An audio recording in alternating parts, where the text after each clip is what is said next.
Welcome to What's Next? Living Longer, Better, Smarter. In this edition, AgeTech Collaborative, jumpstarting breakthrough technologies for older adults. And this podcast is made possible by AARP Innovation Labs, fostering the growth of disruptive startups that empower people to choose how they live as they age. I'm Fred Fishkin, along with Mary Furlong. Hi, Mary. Hi, Fred. We have some pretty big news to talk about today. We sure do. There is a new AgeTech Collaborative from AARP, and joining us from that team, our Director of Startup Engagement, Sasha Spellman. Hi, Sasha. Hi, Fred. Hi, Mary. Thanks for having me. And the VP of Startup Engagement, Rick Robinson. Hi, Rick. Hello. Hey, Fred. Hey, Mary. Thanks for having us on. And also with us from one of the innovative new startups, the winner of this year's top AARP Innovation Prize, Jim Marggraff, co-founder and CEO of Canoe. Let's begin with the news, the brand new AgeTech Collaborative. Sasha, tell us what it's all about. Yeah, so we're very excited to talk about this today. What the AgeTech Collaborative is a B2B community platform that's designed to really engage the entire AgeTech ecosystem. So bringing together innovative startups that are in the AgeTech space with various parts of the ecosystem. And before I get to who the different group types are that we are categorizing initially to start off with this launch, I wanted to quickly touch on what our definition of AgeTech is, because that's typically the top question that I've been getting asked. So how we're defining AgeTech is the growing category of technology solutions that are created for the unique needs of the 50 plus demographic. Sitting at the intersection of longevity and technology, AgeTech is including B2C and B2B products that are contributing to longer, healthier, and happier lifespans. So within, again, this AgeTech ecosystem, we have all of our AARP portfolio startups. We're also including what we're calling test beds for those that are helping startups test and validate their solutions. The investment community, of course, are going to be an important key part of this ecosystem. Industry leaders, which are essentially larger corporations or enterprises that are looking to align with these really important issues that we all experience as we age. And then also a category called business services, which is groups that have a discounted product or service for early stage startups specifically. So right now we have just about 70 companies signed up. Again, that's spanning across startups, investors, and all those other groups I just talked about. And this number is growing every week.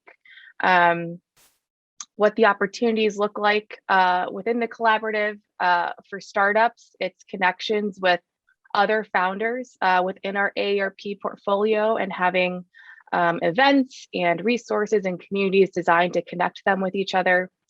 And also connecting those startups with all those other different participants of the ecosystem and finding access to things like funding, piloting opportunities, and then overall guidance and subject matter expertise.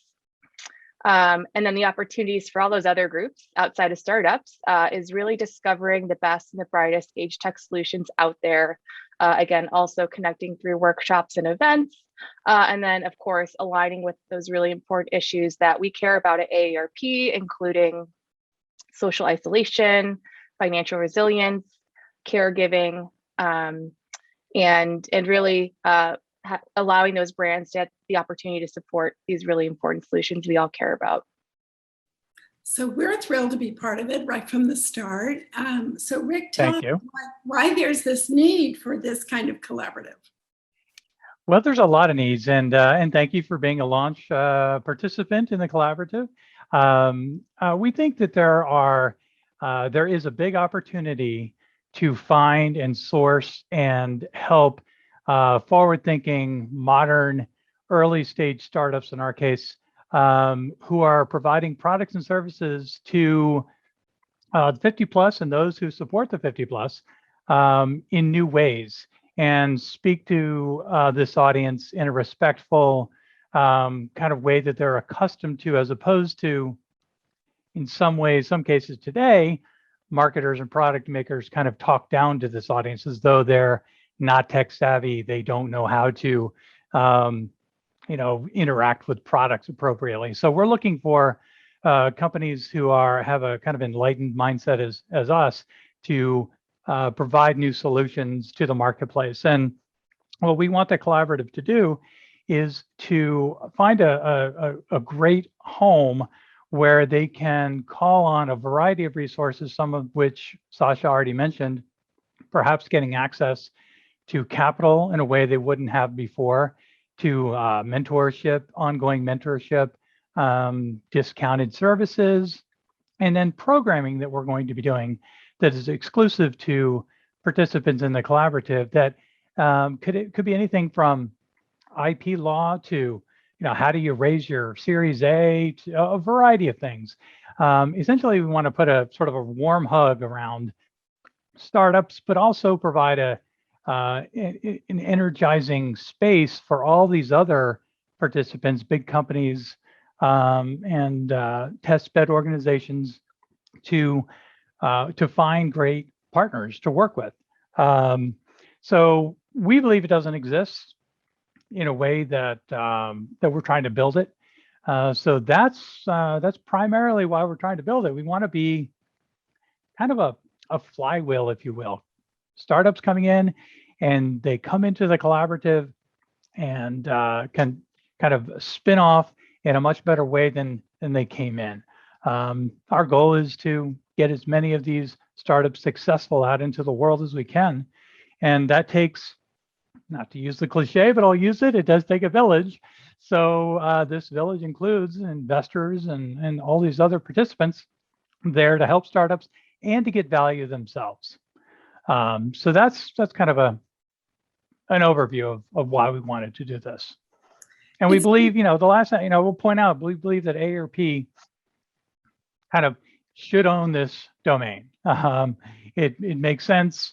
We do have a lot of expertise in this area. We're just trying to concentrate it into one destination, so everybody who joins will get access to information and support and unique services that they wouldn't get otherwise. Well, Mary, let's hear from one of the great innovators, Jim Marggraff at Canoe. Jim, first of all, congratulations on coming out on top in the AARP Innovation Lab's Grand Pitch Finale. Thanks very much, Fred. Appreciate it. AARP has been absolutely fabulous to work with, and so we have a number of discussions going on, both leading up to and then following this recognition. So tell us what Canoe is bringing to older adults and their families. Absolutely. We call it, it's the Johnny problem. A grandparent gets on a Zoom or a phone call with a young grandchild, 3, 4, 5 years old, and what happens? They say, "Hey, Johnny, how are you?" "Good." "What are you up to?" "Nothing."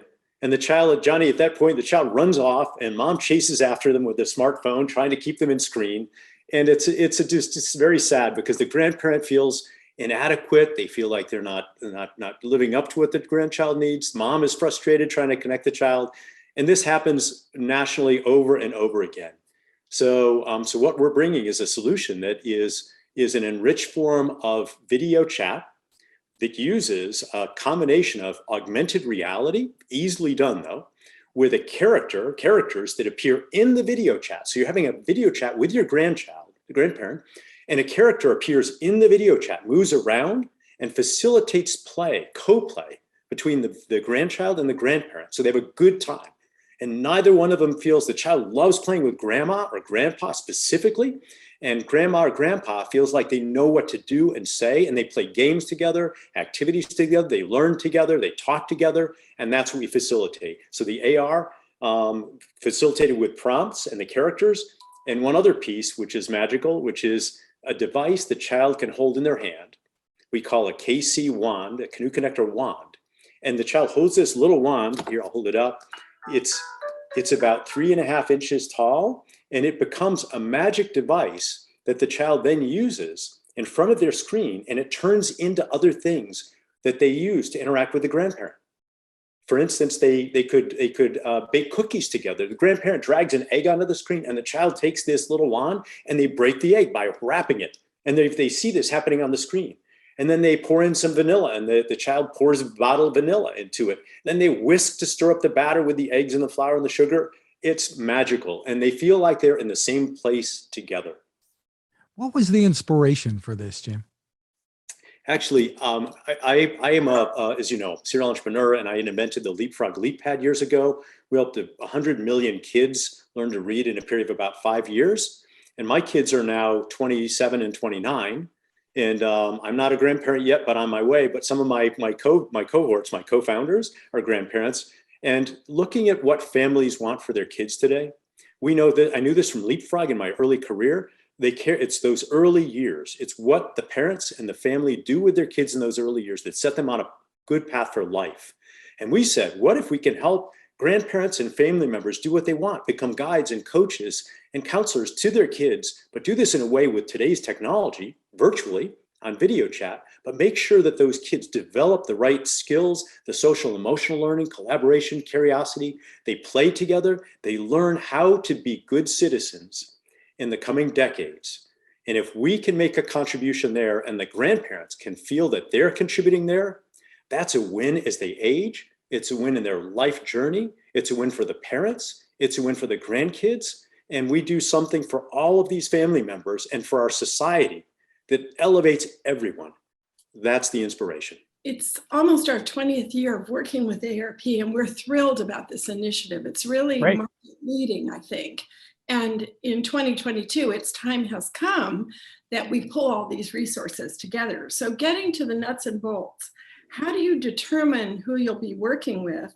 Is it global? And what's the whole process? Well, I'll take a bit of that. So in the Innovation Lab, we have a whole process that starts with pitch competitions. It's run by my colleague, Jacqueline Baker. And we run all kinds of pitch competitions and challenges as a way to source interesting companies kind of upstream, if you will. Then we're able to select ones we'd like to work with. And if they'd like to work with us, they come into our accelerator. And a colleague of mine, Andre Brzezinski, runs this accelerator in a cohort basis throughout the year. And we give all kinds of benefits to these startups in the 8 weeks that they're in the accelerator. And then once they come out of the accelerator, now they're going to have a place to land and sort of thrive, which is the collaborative. So that's kind of the full process. And we as a team are all engaged in this in one way or another now. And Sasha, you bring great background to this team after your experience at CES. Tell us how quickly this AgeTech market is growing. Oh, it's such a huge opportunity, and a lot of what we're doing in conversations when talking to folks that might be a good fit for this ecosystem and are within the AgeTech market is just kind of some education on why it's an important thing to focus on. People over the age of 50 in the US are generating over $8 trillion in economic activity annually, and this is going to grow to over $26 trillion by 2050. So it's a huge market, a huge opportunity. Part of it is inspiring young entrepreneurs and maybe students in academia to focus on this when looking into where to go when creating a company. We hope this is a market that's one that they look at. And then the flip side on the opposite end is just talking to the VC communities and larger corporations on why this might be an important area for them to focus on for their customers and clients with issues that might be popping up. Some of the solutions that we are seeing that are very exciting include a variety of areas, and I'll just touch on a few as examples. We're seeing a lot of solutions in our portfolio that are supporting aging in place. So 89% of Americans over the age of 50 wish to remain in their homes as long as possible. So there's a huge opportunity for companies to focus on solutions that are allowing people to remain in their homes with dignity, independence, and safety. Another area within this AgeTech market that is growing, and especially after this past year, is combating social isolation. There was a recent study that found that social isolation and loneliness could be more damaging to one's health than smoking 15 cigarettes a day. And of course, we've seen the effects of COVID this past year and what that can cause with your cognitive and mental health. So we have a lot of companies that we're working with that are in this space as well. And then finally, caregiving is always an important priority at AARP. 1 in 5 Americans are caregivers, and 61% of caregivers continue to work and receive no additional pay for the care that they're providing. So we have a number of solutions that help with coordinating of care, with medication adherence, things like that, to help both loved ones get the care that they need throughout their lives, and also help caregivers with that support. I think you all have recently won the Fast Company Award at multiple years for your innovation. And Rick, you've got some very big name partners involved when it comes to funding and going to market. So who are some of these new partners that you've attracted? Yeah, we've been very fortunate to have, as you said, some pretty big participants in the collaborative for launch, including QED Investors, which is run by Nigel Morris, who founded Capital One, Revolution Ventures, T. Rowe Price, and then some tech companies like Twilio and Sasha. You could probably rattle off a dozen or so more, but yeah, we do have a lot of noticeable companies who are very interested in understanding this space and being able to kind of access and service these constituents better. Some of them have large audiences that they serve who are 50 plus or under 50, but they're supporting people 50 plus, and they want to find out, what are better ways to deliver products and services to them. In some cases, it may mean buying one of the startups, in the collaborative. It could mean doing a deal with them. It could mean learning from us how best to approach a particular sector. So yeah, we've been fortunate. We just launched, so we definitely intend to have many, many more coming on board. I don't know, Sasha, if I missed anybody you want to mention. I don't want to leave people out because we have many in there. Don't want to list them all, but. No, yeah, I think you touched on the key ones, Rick. I guess in addition to that, just our test bed community is a growing one, and one that we've had the longest relationship with, because that was kind of the first group that we were testing out this AgeTech ecosystem idea when I first started here in the team.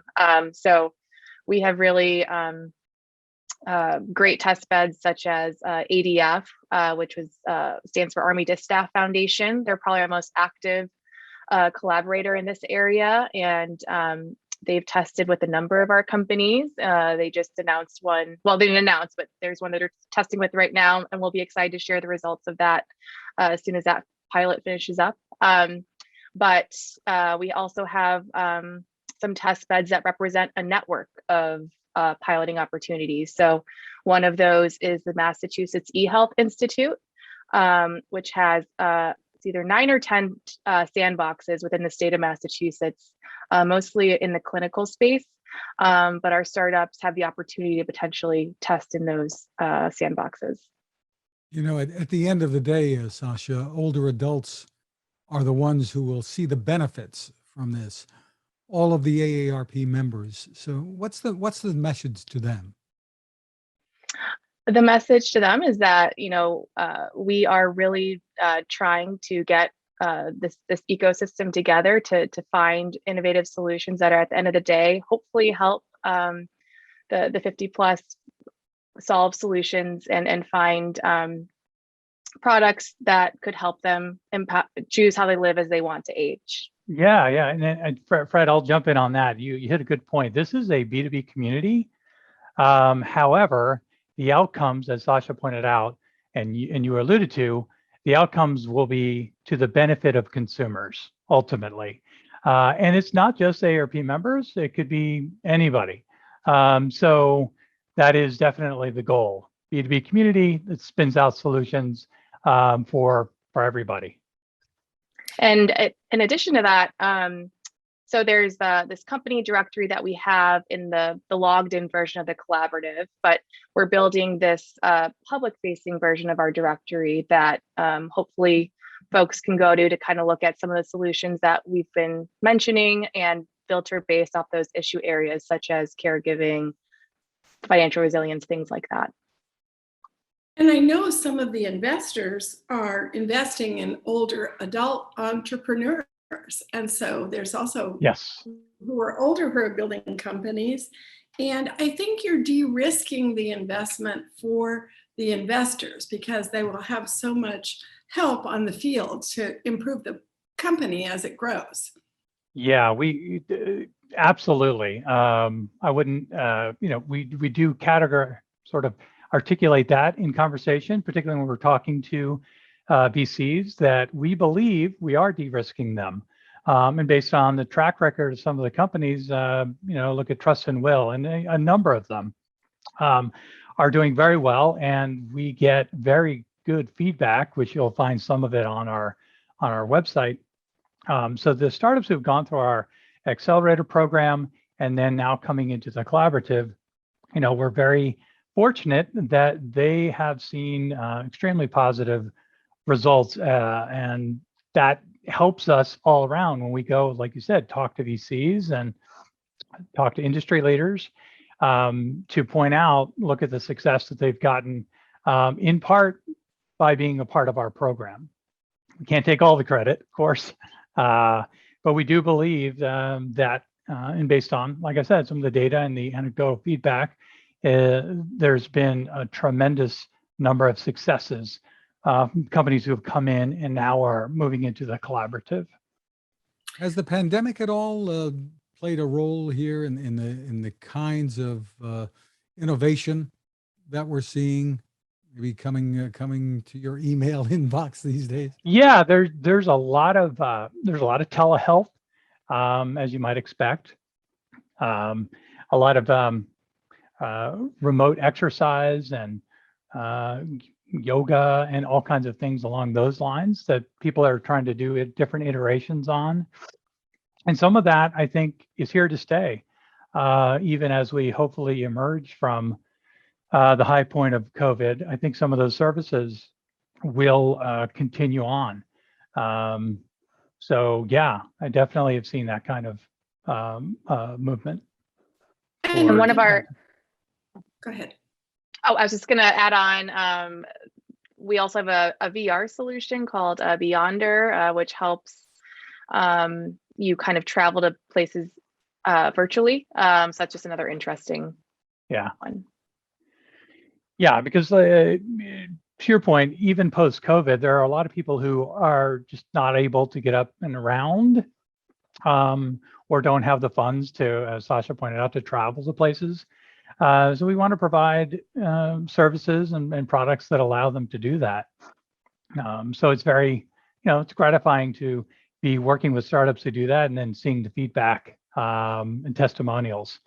And yes, some of that has definitely been accelerated by time of COVID. Turning back to Jim, there have been some solutions out there that allow grandparents and grandchildren to sort of read together some solutions, and there's hybrid solutions too, using Zoom and the Kindle reader and all that, putting it together. This sounds like a really simple thing, and it goes beyond just the reading.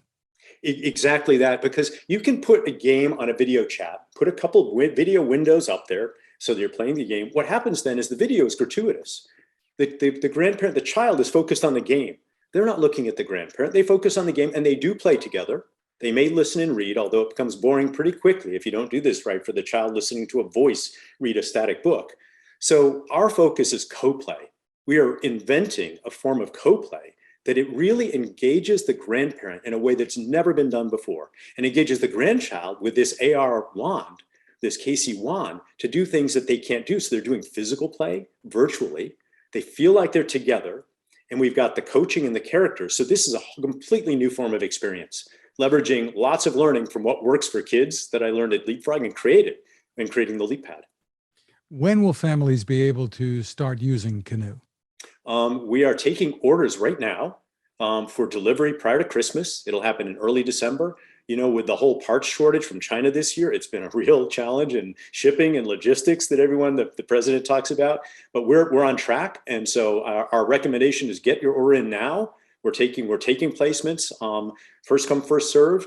We have a limited number of units for this Christmas, and it'll be available. So they'll have it before Christmas with our app in the iOS App Store. It runs on, by the way, Apple iPhones and iPads. So on the more recent ones, 4 years old, current version, but when it runs, it's just very exciting. The kids laugh and the grandparents laugh. So for more info, where do we go? Go to Canoe, and it's Kinoo, like kin as in kinship and the family. So Kinoo, Kinoo, Canoe.com. And there you can learn all about it, watch some great videos, read about our awards, and place orders. And should I say anything about price? Is that okay? Or sure, absolutely.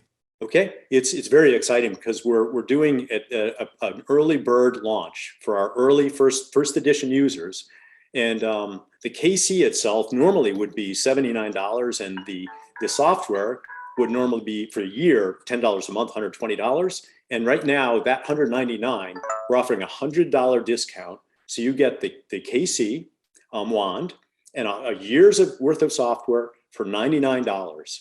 And furthermore, there's a 6-month no risk return. So if you don't like this, and for full 6 months after next June, people can return it, and for full return. So we want to take all the risk away. Having been again at Leapfrog and other companies, it's all about making sure that we're serving the customer with the families with what they need and the kids with what they need. Jim Marggraff, have a wonderful Thanksgiving and holiday season. Appreciate you taking the time with us. My pleasure, Fred. To you too, and everyone listening. Thank you. So Fred, we've also been working with some of the other leaders in online collaboratives, and we know that is the direction of the future for companies like Tesla and others. So exciting to see AARP in this market leading role. Rick and Sasha, we're looking forward to learning more and watching this develop, the AgeTech Collaborative. We're so excited to be here at your launch. So thank you for joining in on our podcast. Thank you for joining in at the Washington Innovation Summit once again, and how great to have this story there. Thank you both so much for having us. We really appreciate your help in getting the word out. And if anybody has more questions, they can simply go to AgeTechCollaborative.org. Once again, AgeTechCollaborative.org. And you can find out all you need there. Mary, technology is already making a difference in giving people more choices and remaining independent as they age. And it looks like there's really so much more to come. Yes, Fred, as someone who's been watching this for 25 years, I'm so excited for initiatives like this today.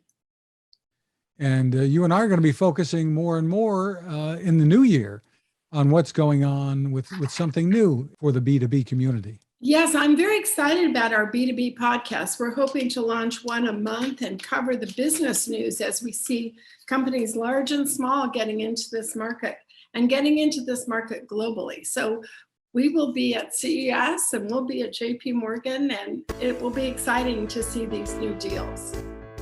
Once again, our thanks to Sasha and Rick and Jim as well. Thank you also to our sponsor, AARP Innovation Labs. And thanks to all of you for tuning in. Wishing you all a great Thanksgiving and holiday season. Blessings, one and all.